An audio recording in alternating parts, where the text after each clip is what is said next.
Do you think you're two people? Is there David Brown and then Nathan? Officer Cameron would like to believe that. I mean, why do you say that? Well, even though he's a cop, he apparently thinks he's a psychologist, because he thinks that the reason I changed my name is because I'm two different people. That I have two different color eyes, and that one eye is my evil side, and one eye is my good side, which is totally garbage. But do you have a bad temper? I used to. I don't have that anymore. Why is that?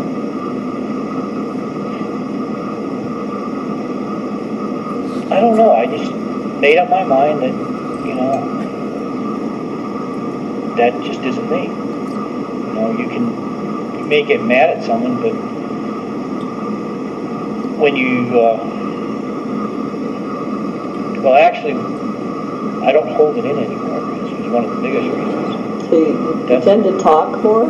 Yeah. Okay. I mean, therapy taught me that much.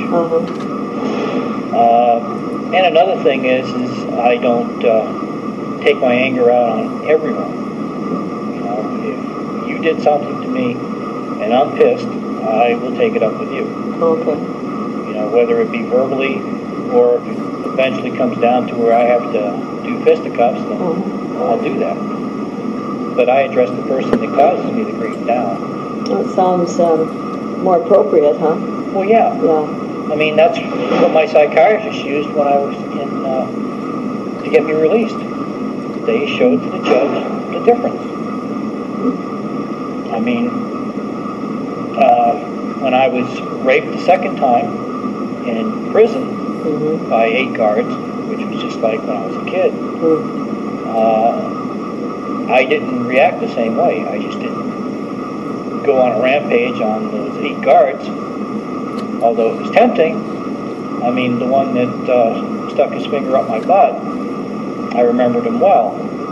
And I can remember walking down the corridor, and I saw him. And my fist, was up there, and I was going to deck this guy. But my feet apparently was smarter than me, and just kept walking. Now, what led up to that? That sounds horrible. There was an escape of 4 guys who were in lockup, and somehow they escaped. There's supposed to be like 5 or 6 guards up there that are supposed to keep an eye on these guys at all times. Yeah. But somehow they broke through a window and escaped. So they decided that they were going to end up searching the entire complex, room to room, to see if there was any other tools to escape with.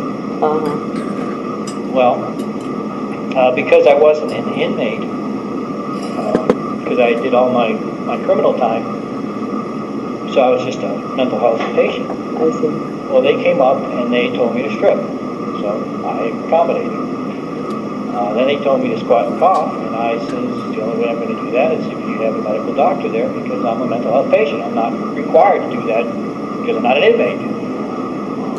Well, they left, came back with the goon squad, about 8 guys, and they escorted me to lockup.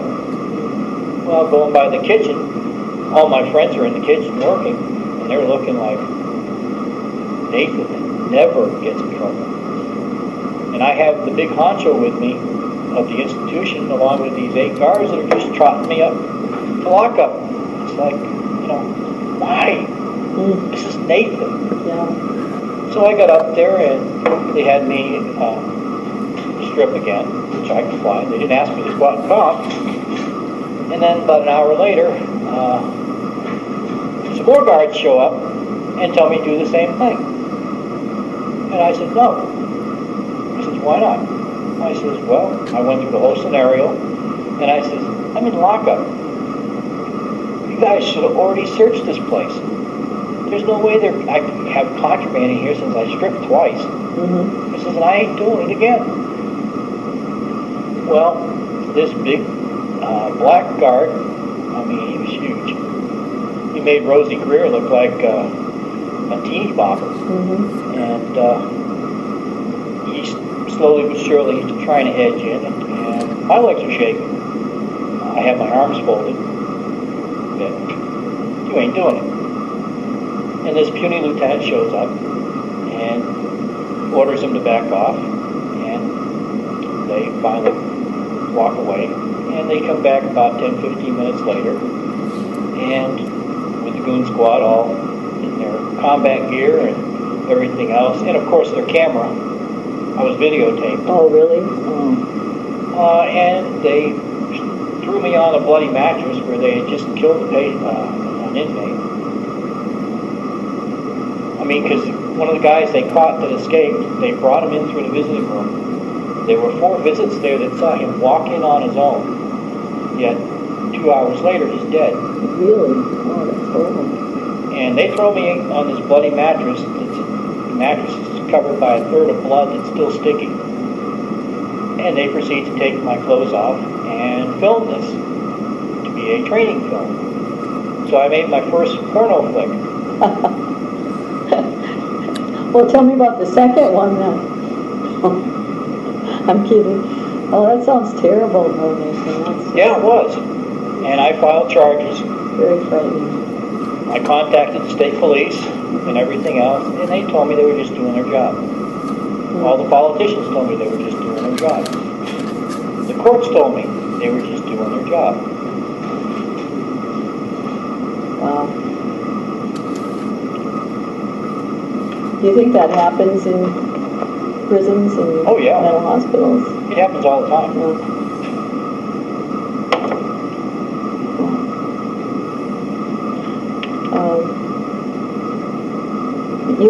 In your adult years, you haven't been outside very much, have you? No. Probably a total of 12 years.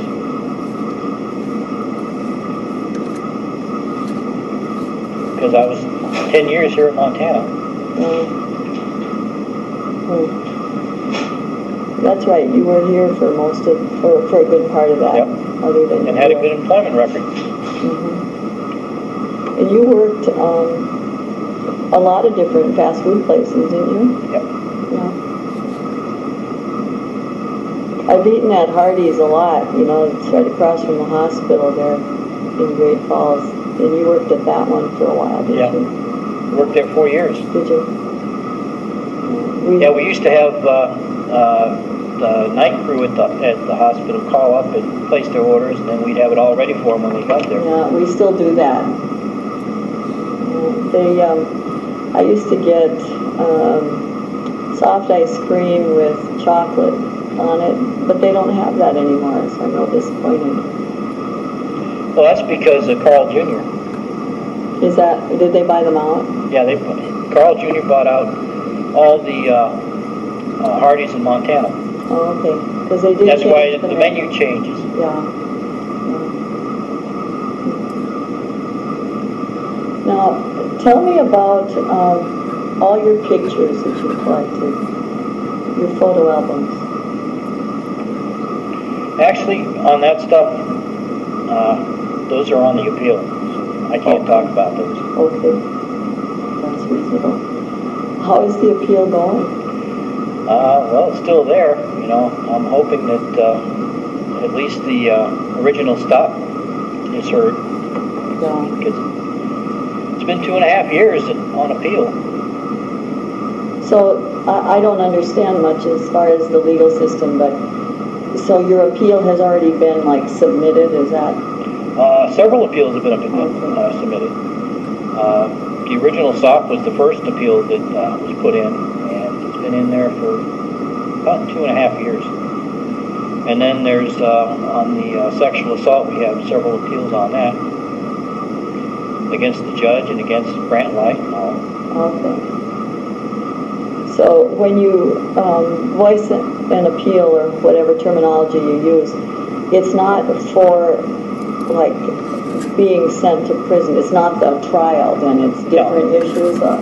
This goes, I believe, to the Supreme Court. Okay.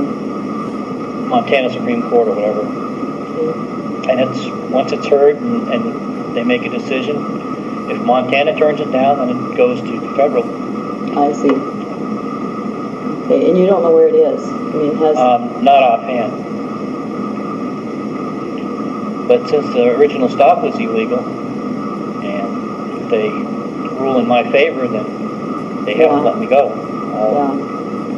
And that would... Everything would... this conviction was based on the original stop. Exactly. Yeah.